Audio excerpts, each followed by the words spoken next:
Thank you so much for making the decision to check out this next video and for really just embarking on this journey with me. This is the first video in a series I'm calling Just Another Detour.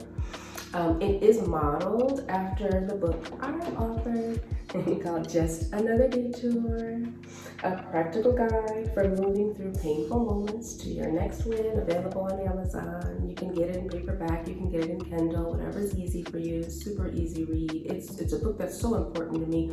I'm not spending a lot of time talking about it in these videos because I have another series of videos really just dedicated to introducing you to the book and the concepts of the book. But let me just tell you, I believe it'll bless you. I believe it'll help you tremendously. And I wrote it specifically so that it is a quick and easy read, almost like a guide you can go back to time and time again. Believe me, I do too. But nevertheless, this first video in this series, Just Another Detour, I'm calling Famine to Formidable. A powerful topic, I think something that's going to be so helpful for you and something that you will really be able to identify with. When we think about the word famine, it kind of invokes these images, right, of starvation, hunger. You know, there are very startling and humbling statistics about, nations around the world that are facing food crisis and actual famine. It's absolutely devastating. And something that we need to be aware of and, just be grateful. And also be sensitive to and maybe even help if that's something that we're called to do. Nevertheless, there are other forms of famine that we might face, in our lives. So when you think of famine, you could also define it as a shortage of supply. What about a famine of love? What about a famine of relationships, connection, intimacy within a relationship? What about a financial famine? I know all of us, have experienced, most of us anyway, have experienced something like that a time or two in our lives. What about a famine of strength? What about just pure exhaustion, right? I could go on and on and on. A famine of encouragement, a famine of opportunity. So famine, I think, strikes all of us.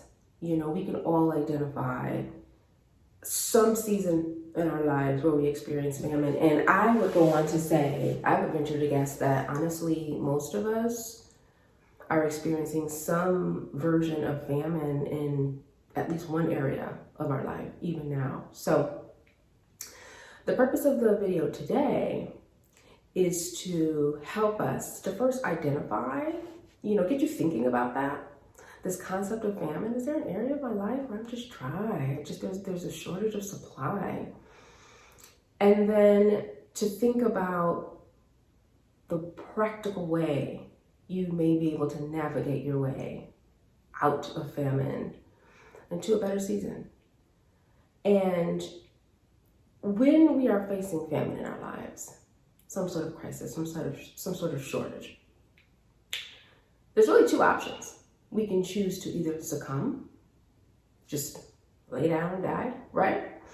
Or we can choose to survive. And I would like to say more than survive. We can actually choose to not only survive the famine in our life, but come out better. And that's the formidable part, where we thrive. So there are three, I guess you could call it steps or phases, the way that I'm laying it out today, in terms of how we can move from famine to strength, famine to supply, famine to just survival, famine to formidable. The first thing I want you to think about is making a firm decision that I am going to survive this famine. I'm coming out. I know that sounds super simple, but if you're like me and if you have really been through some things, or you have really found yourself in just dry, arid places, just deserts in your life, that's not an easy thought necessarily to have right away.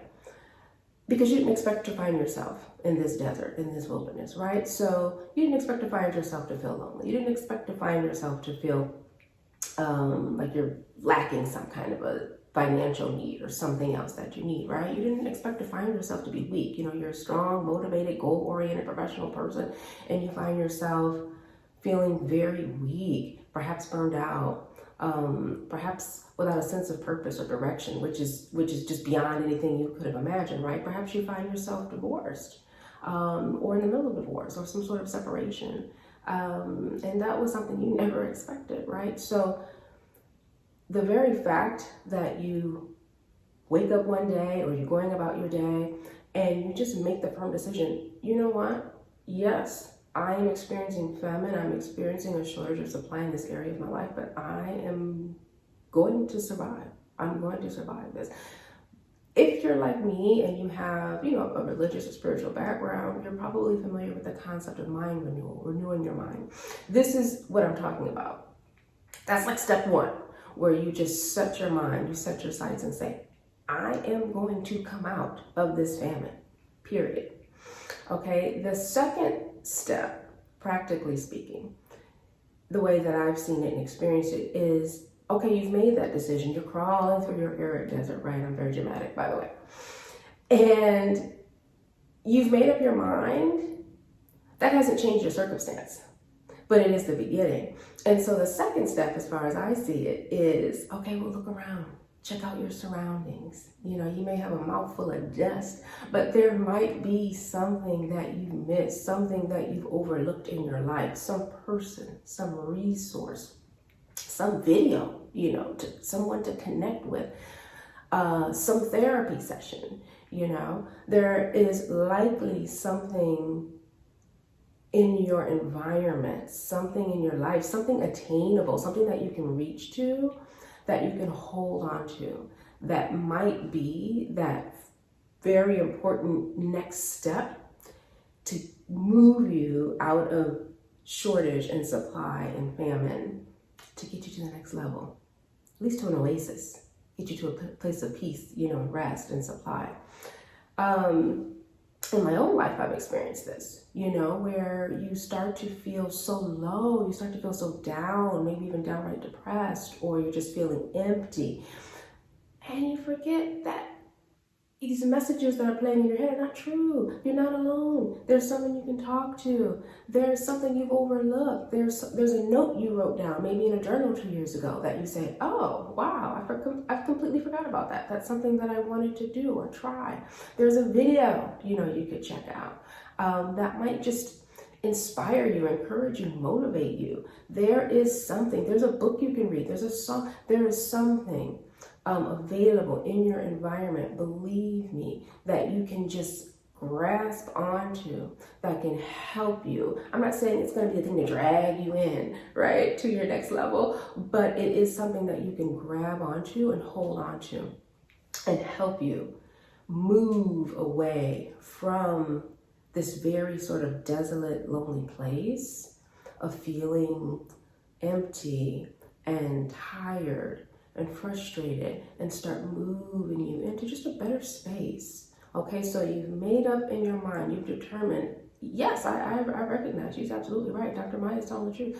I am facing famine in this area of my life or another, but I am going to decide. I've made a firm decision. Number two, maybe I need to take a stop, just a minute, just a pause, and have a look around and see if there is something I've overlooked that can't help me, something I can't grab onto, that can help me look towards the next level. And then step three, let me tell you, probably one of the more difficult parts, but one of the most important parts. And that's where you take that deeper dive and you say, the fact of the matter is that the most important thing that I need to help move from this to that actually is inside of me. how tough is that when you feel just straight up beat down, okay, and you feel exhausted and you feel tired? Let me tell you though, you can do it. And it's just taking that day by day by day strategy, right? So you're not trying to get your complete win in 24-hour turnaround time. No, it's going to take time. I do a separate series we're going to talk about. I can't wait for that one for you to check it out, called Exhaustion and Victory. And that's where I kind of introduce this sort of body, soul, mind concept, rest, rehydrate, kind of reset your mind. And similarly, you just got to take your time, What do they always say? Like, this is a marathon. It's not a sprint, but you're going to get there. And I want you to show up like in one piece. But there is something inside of you that you have to do the work, to dig down in there. That is, to be honest with you, the key to moving out of famine to formidable. You got to work through the steps. It takes time. It's not overnight. That's where these resources come into play for all of us. But there's almost always a tiny voice inside of us that's echoing what I'm saying to you, that, we got this. We just need some time to recover. We need some time to make up our mind that we are going to recover. And I just need a minute. I just need to hold on to something when I don't feel as stable or strong, something around me. Maybe there's a person, like I said, a video, a book, a therapist, something, somewhere, a friend. And then there is the part where you're ready to do the work, to identify, there's a thing inside of me that I need to make that next move. So that all sounds great, and it takes time, but there is something else, and I'm going to save that for the next video. So please tune in to part 2 of Famine to Formidable. I'll see you then. Bye. Hey, it's Dr. Maya. Don't forget to click subscribe, and you can follow me on social media for more. And don't forget, just another detour. See you at the next stop.